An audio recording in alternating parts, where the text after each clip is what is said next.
Service militaire, banqueroute, prison, je te présente Éric Larchevêque sous un autre visage. A priori, la première vidéo sur cet investisseur a été appréciée, je te propose donc dans cette nouvelle vidéo de te détailler certaines histoires anecdotiques et fascinantes. Attention, l'une de ces anecdotes est complètement fausse et inventée de toutes pièces. Reste donc jusqu'à la fin si tu veux savoir laquelle. Bienvenue dans la Rat Place. Je t'inviterai à me dire en commentaire si tu avais trouvé l'anecdote fausse avant la révélation, et sois honnête, sans plus tarder, voici donc la première anecdote. La première anecdote s'intitule Ratatouille innovante. Si tu as vu ma première vidéo sur le parcours de notre cher investisseur, tu n'es pas sans savoir qu'à son plus jeune âge, Éric rêvait de devenir pâtissier. Il est important de savoir aussi que celui-ci était passionné par la cuisine française. Un jour, alors qu'il n'était âgé que de 11 ans, il a décidé de mettre ses talents culinaires à l'épreuve en participant à un concours de cuisine amateur local, c'est-à-dire dans son village près de Vierzon. Le plat qu'il a souhaité y présenter n'était autre que la ratatouille, une recette qu'il a passé des heures à perfectionner et qu'il avait apprise avec sa grand-mère. Mais le jour du concours, dans le feu de l'action, Éric confond le sucre et le sel. Lorsqu'il s'en aperçoit, c'est trop tard, du sucre a déjà été versé dans sa préparation. Sa ratatouille était alors devenue un plat sucré-salé. Audacieux par nature, le petit Éric présente tout de même sa ratatouille au jury en faisant mine de rien. Malgré cette erreur, les juges ont apprécié le plat et souligné l'audace et l'originalité d'Éric. Il n'a ce jour-là pas gagné le concours, mais il finira tout de même à la deuxième place.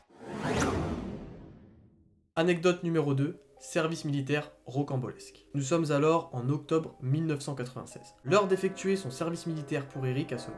Afin de limiter certaines activités comme le nettoyage de toilettes ou le footing matinal de 5 heures, Éric choisit d'être scientifique du contingent, un grade réservé aux ingénieurs du civil. En échange, il signe pour 12 mois dans un service d'État rattaché à l'autorité militaire. Éric se retrouve alors affecté à l'école polytechnique sur le campus de Palaiseau, avec pour mission de réécrire le logiciel d'inscription sous Oracle. Oracle étant un système de gestion de bases de données. Couvert par cette mission sur laquelle Éric est censé travailler officiellement, il passe officieusement toutes ses journées à travailler sur France Cybermédia. Si tu souhaites plus d'informations sur l'entreprise France Cybermédia, je t'invite à consulter ma vidéo sur Éric Larchevêque si tu ne l'as pas déjà vue. Personne ne contrôle réellement les travaux d'Éric qui est seul au sein du laboratoire. Il peut donc très facilement travailler sur autre chose. Lorsqu'on l'interroge sur l'avancée de ses travaux, Éric détourne très facilement l'attention jusqu'au jour où son service militaire touche à sa fin. Éric va donc devoir rendre des comptes et restituer le travail sur lequel il est censé travailler depuis près d'1 an. Mais il n'a aucun logiciel à présenter. Audacieux et borderline, bon, d'accord, là on n'est plus border, on est carrément passé de l'autre côté à pieds joints. Éric décide de s'introduire clandestinement à la nuit tombée dans le laboratoire pour faire sauter le système informatique. Sérieusement Éric? Le lendemain, Éric arrive comme si de rien n'était au laboratoire, jouant merveilleusement bien la stupeur lorsqu'il découvre son poste de travail complètement hors service, le disque dur cramé. Il est alors tout naturellement convoqué par sa hiérarchie pour s'expliquer sur l'absence totale de résultats après 1 an de travail. Mais Éric campe sur ses positions et dit qu'il ne comprend pas du tout ce qui a pu se passer, qu'il a perdu tout son travail et qu'il est vraiment désolé. Putain de nom de Dieu, qui c'est ce zigoto, un petit comique, hein, langage et guignol? En colère, fâché tout rouge, le colonel lui demande s'il n'a pas une copie de son travail qui traîne quelque part et a du mal à croire que Éric a vraiment tout perdu. Il lui demande littéralement s'il se fout de sa gueule. Tu m'en tuerais pas de 2 cm quelque part? Hé, chef, non, chef, manqué! Éric passe alors à 2 doigts 35 documents administratifs de la cour martiale. C'est sûrement toute cette paperasse administrative nécessaire qui a poussé le colonel à abandonner toute poursuite contre Éric. Le colonel tamponnera donc l'attestation de service accompli d'Éric avant de l'expulser de son bureau. Anecdote 3, banqueroute en Lettonie. Nous sommes en 2002, Éric est fraîchement installé en Roumanie. Il recherche alors une nouvelle banque. Il recherche plutôt quelque chose de moderne, idéalement une banque qui fonctionnerait entièrement en ligne. Après comparaison des services et des différents tarifs, son choix se porte sur la Paritate Banka, une banque lettonne située à Riga, donc en Lettonie. Ravi des services proposés, Éric décide d'en faire sa banque personnelle principale, c'est-à-dire qu'il souhaite y entreposer tous ses petits sous-sous. On parle déjà de plusieurs centaines de milliers d'euros. Aucun problème à signaler, tout se passe bien jusqu'en 2003, où Éric est en voyage d'affaires à Las Vegas. Il insère sa carte dans un distributeur automatique pour effectuer un retrait, mais celle-ci est refusée. Étonné, il essaie une seconde fois, mais le problème persiste, la carte est encore refusée. Sur le coup, Éric se dit que c'est sûrement un problème transitoire, étant donné qu'il va rarement aux États-Unis. Éric laisse donc passer la journée pour retenter sa chance le lendemain. Mais le problème reste le même, impossible pour lui de retirer de l'argent. Il essaie alors de consulter le site en ligne de sa banque qui est introuvable.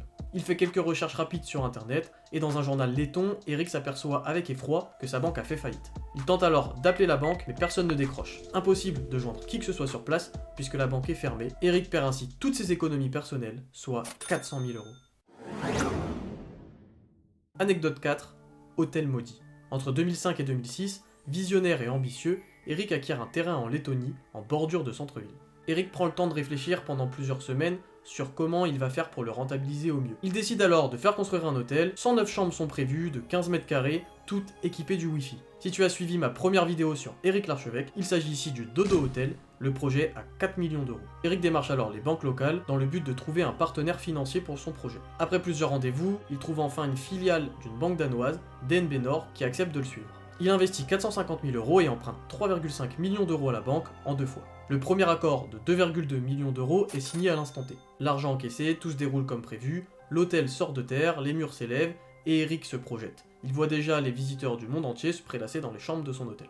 Le gros œuvre étant terminé, Éric retourne comme convenu voir la banque pour signer le deuxième accord. Mais là c'est la catastrophe, la banque refuse de continuer avec lui et lui refuse le second prêt d'1,3 million d'euros. Éric, avec le sentiment de s'être fait avoir, essaye de se tourner vers un avocat local. Malheureusement, celui-ci lui explique qu'il s'agit d'une pratique courante. La banque va attendre tout simplement un défaut de paiement de la part d'Éric, puisque celui-ci est dans l'incapacité de financer la fin de ses travaux. L'objectif de la banque est ainsi de récupérer l'hôtel à moindre coût. Éric est alors dos au mur, aucune autre banque n'accepte de lui prêter la somme manquante, puisqu'il y a déjà un financement en cours. Mais le destin va en décider autrement, timing parfait, Rentabiliweb rachète Mon Orgueil à ce même moment, et Éric touche 7 millions d'euros qui vont lui permettre de financer la fin des travaux. Inondation, crise immobilière, conflit politique, Covid-19, guerre, après 15 ans et 1000 péripéties, l'hôtel va enfin pouvoir être rentable. Voilà, c'est terminé pour les 4 anecdotes. Maintenant que j'ai fini de te les raconter, je te laisse mettre la vidéo en pause pour me dire en commentaire celle qui, d'après toi, est fausse. Je te fais confiance pour jouer le jeu. La bonne réponse était... suspense. Avant de te révéler quelle était l'anecdote fausse, je t'invite à liker la vidéo et pourquoi pas à la partager avec tes copains. Bref, trêve de plaisanterie, l'anecdote fausse était la première histoire. Éric n'a jamais été passionné de cuisine et n'a jamais participé, enfin à ma connaissance, à un concours culinaire. Bisous Méra.